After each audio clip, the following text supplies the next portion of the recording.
نمازوں کی کمی بیشی تو فقط ایک بہانہ تھا۔ نمازوں کی کمی بیشی تو فقط ایک بہانہ تھا۔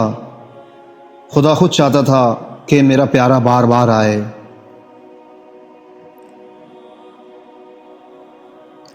نماز فجر کے بارے میں شیر خدا حضرت علی مرتضیٰ رضی اللہ عنہ سے کسی نے پوچھا، امیر المومنین میں بہت کوشش کرتا ہوں کہ صبح نماز پڑھوں پر اٹھا نہیں جاتا۔ تو حضرت علی نے ارشاد فرمایا، یہ نیند کی وجہ نہیں ہے، بلکہ تم جو سارے دن میں گناہ کرتے ہو وہ تمہاری گردن میں توق، ہاتھوں میں ہتکڑی اور پاؤں میں بیڑیاں بن کر تمہیں اٹھنے نہیں دیتے۔ شیر خدا نے ارشاد فرمایا، جب بھی تم چاہو کہ تمہاری دعا عرش تک پہنچے اور قبول ہو جاوے تو پہلے اپنے والدین کے لیے دعا مانگا کرو۔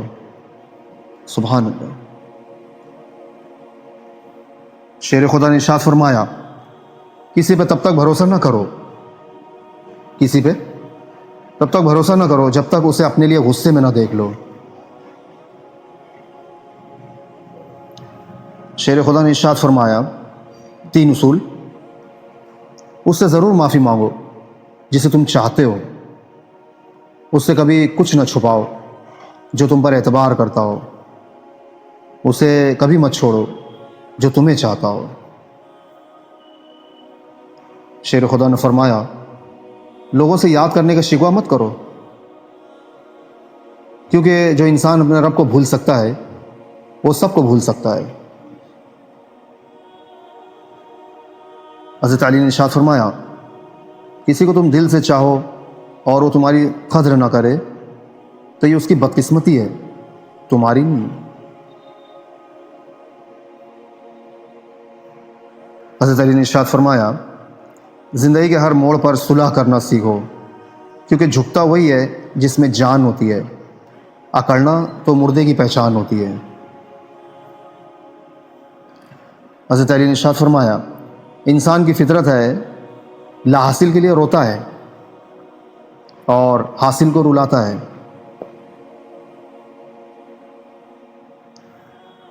حضرت علی نے ارشاد فرمایا، ہمیشہ زندگی میں ایسے لوگوں کو پسند کرو جن کا دل چہرے سے زیادہ خوبصورت ہو۔ قرآن کریم کہتا ہے، اور مکڑی کے جالے سے بھی زیادہ کمزور ہیں یہ دنیا کے سہارے۔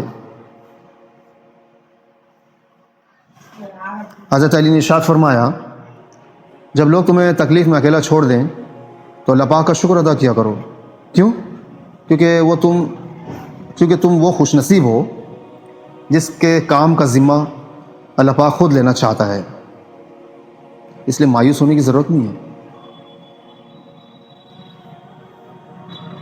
فاروق اعظم حضرت عمر بن خطاب رضی اللہ عنہ گشت کر رہے تھے تو ایک عورت رات کے وقت اکیلی جا رہی تھی۔ فاروق اعظم نے بھیس بدل کر پوچھا کہ رات کے وقت اکیلی جا رہی ہو، تم کو ڈر نہیں لگ رہا؟ عورت کہنے لگی، یا تو عمر کا انتقال ہو گیا ہے یا آپ خود عمر ہو، ورنہ عمر کے ہوتے ہوئے کسی میں اتنی جرت نہیں کہ وہ کسی راہ چلتی عورت سے سوال کر سکے۔ قرآن کریم کہتا ہے، اپنے دشمنوں کی چالوں سے پریشان نہ ہوا کرو، اپنے دشمنوں کی چالوں سے پریشان نہ ہوا کرو، بے شک تمہارا رب سب سے بہترین چال چلنے والا ہے۔ 3 عورتوں کی طرف اللہ پاک دیکھ کر مسکراتا ہے۔ پہلی عورت باپردہ عورت۔ پردہ کسی بھی خاتون کی ایسی خوبی ہے جو اللہ پاک کو بہت پسند ہے۔ دوسری عورت جو اللہ پاک کو بہت زیادہ پسند ہے وہ ہے اپنے شوہر سے ٹوٹ کر محبت کرنے والی۔ اور تیسری عورت اللہ پاک کے آگے جھکنے والی اور رکوع و سجود کرنے والی اور قرآن کریم کی تلاوت کرنے والی۔ سبحان اللہ۔ 10 گنہگار عورتیں، بے پردہ عورت، تیز زبان والی عورت، دین کا مذاق اڑانے والی، چغل خور، ہر وقت موت مانگنے والی، احسان جتلانے والی، شوہر کی نافرمان، غیبت کرنے والی، بال کھول کر چلنے والی اور بلا ضرورت گھر سے باہر نکلنے والی۔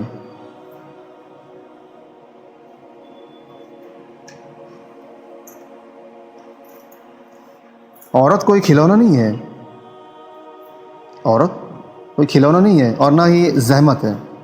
وہ رب کریم کی بنائی ہوئی ایسی خوبصورت نعمت ہے جو موت کی گود میں جا کر زندگی کو جنم دیتی ہے۔ ایک وفادار مرد کبھی بھی عورت کو ملنے کا نہیں کہے گا، چاہے وہ پبلک پلیس پر ہی ہو۔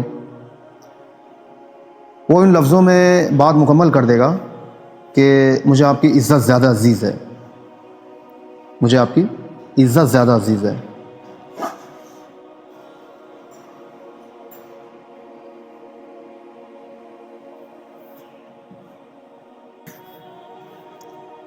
آزمائش طویل اس لیے بھی ہے کیونکہ تم درد میں ہی اللہ پاک سے ملتے ہو۔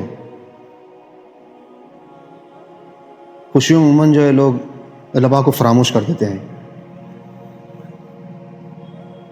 بیٹی اور درخت، ایک بیٹی اور ایک درخت دونوں کا گھر میں ہونا ضروری ہے، کیونکہ درخت ہمیشہ دھوپ میں سایہ دیتا ہے اور بیٹی ہمیشہ درد میں ساتھ رہتی ہے، اور بیٹی ہمیشہ درد میں ساتھ دیتی ہے۔ بڑے کہتے ہیں بیٹیوں سے ڈر نہیں لگتا، جتنا احساس بچیاں ماں باپ کا کرتی ہیں بیٹے کر ہی نہیں سکتے۔ بچپن سے ہی اپنی خواہشات، اپنے خوابوں کو دفن کرنا سیکھ لیتی ہیں۔ کبھی ماں باپ کی فکر میں ہلکان ہو رہی ہوتی ہیں تو کبھی بھائیوں کی فکر میں گھل رہی ہوتی ہیں، پھر بھی لوگ کہتے ہیں بچیاں بوجھ ہوتی ہیں، کمظرف لوگ کہتے ہیں، جبکہ حقیقت میں وہ بچپن سے ہی بوجھ بانٹ رہی ہوتی ہیں۔ 3 کام اللہ پاک کو بہت پسند ہے: ٹوٹے ہوئے دلوں کو جوڑنا، دل نہ چاہتے ہوئے بھی معاف کر دینا، کسی کے گناہ پر پردہ ڈالنا۔ سورہ کہف میں ایک سبق ہمارے لیے یہ بھی ہے کہ جب کچھ ایسا ہماری زندگی میں ہو رہا ہو جس کی سمجھ نہ آئے تو ہمیں صبر کر لینا چاہیے، کیونکہ ضروری نہیں کہ ہمیں ہر چیز کی حکمت فوراً ہی سمجھ آ جائے۔ کبھی کبھی یہ باتیں وقت کے ساتھ ہی سمجھ آتی ہیں، وقت سارے راز کھول دیتا ہے۔ پریشان ہو تو سنو ہمارے آپ کے آقا جناب رسول اللہ صلی اللہ علیہ وسلم کیا ارشاد فرماتے ہیں۔ جتنا بھی کوئی مصیبت زدہ ہو، پریشان ہو، تو اسے یہ آیت پڑھنا چاہیے، تو اللہ پاک اس کی ساری پریشانیاں دور کر دے گا۔ کون سی آیت ہے وہ؟ لا الہ الا انت سبحانک انی کنت من الظالمین۔ ہمارے آقا صلی اللہ علیہ وسلم نے ارشاد فرمایا، جو شخص جوانی میں نکاح کر لیتا ہے تو ابلیس چیخ اٹھتا ہے، ہائے ہائے افسوس، اس نے مجھ سے اپنا دین بچا لیا۔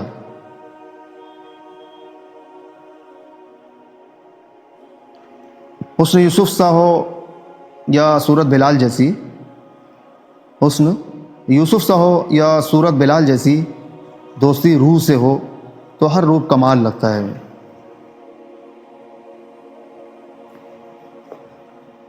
امی عائشہ رضی اللہ عنہا بیان کرتی ہیں کہ ہمارے آقا صلی اللہ علیہ وسلم نے ارشاد فرمایا، وہ نکاح سب سے زیادہ بابرکت ہے جس میں خرچے کم سے کم ہوں۔